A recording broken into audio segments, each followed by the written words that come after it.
The Range Rover is the ultimate expression in luxury SUV. Let's face it, when you pull up to anywhere in a Range Rover, you're going to get some heads turning. Now, the problem with the Range Rover is they're not that reliable. They're very expensive, about $90,000 to $110,000, and there's no third row option. So what are you going to do? Well, here's a suggestion, the Lexus LX 570. This is essentially a Toyota Land Cruiser with some nicer leather, a little nicer wood, same 5.7 liter engine, producing a whopping 383 horsepower. Also the same, not so great fuel economy, averaging about 14, 12 in the city, 17 in the highway.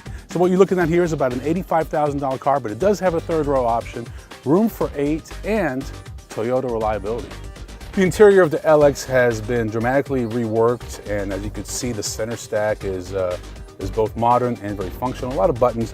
You also have a lot of functionality. This vehicle is just as capable, and some would argue more capable, than a Range Rover. You have crawling technology. Unfortunately, a lot of owners, especially first owners of a LX 570, are not even going to utilize 1% of this vehicle's capabilities, but I guess it's nice to know that you have it in case you need it. From a driving perspective, it's a little sloppy. It's a big SUV weighing about 3 tons, so you can't really expect to have some great driving dynamics, but you know what? It serves a purpose. It's very comfortable, it's very luxurious, and it is a Lexus.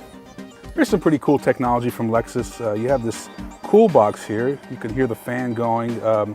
And so essentially, if you have a drink that you want to keep cool, or maybe some food on a longer trip, it works really well. I had this on a 2-hour trip, and it's amazing how everything stayed nice and cool. You don't hear the fan once you close the armrest on top of it. It's pretty quiet, but very functional. Have a nice feature. Mentioned some of the off-road technology. Everything is right here. Everything from hill descent control to adjusting the height, 4 high to 4 low, very simple. You do it with a push of a button, no need to get out. You also have 3 suspension modes, sport, normal, and comfort.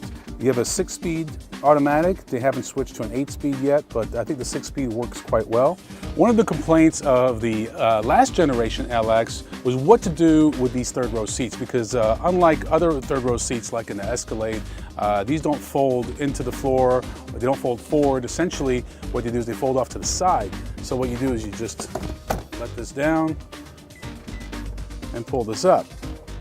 Now that's all good and fine, but what I found is that you lose a lot of cargo space, because I wanted to use this vehicle this week to transport 2 mountain bikes, and I couldn't really fit them in here. So with the older LX, you could actually remove this third row seat. You can't do that now.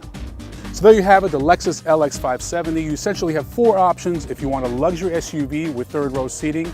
In addition to the Lexus, you have the Infiniti QX56, the Mercedes-Benz GL 550, and the Cadillac Escalade.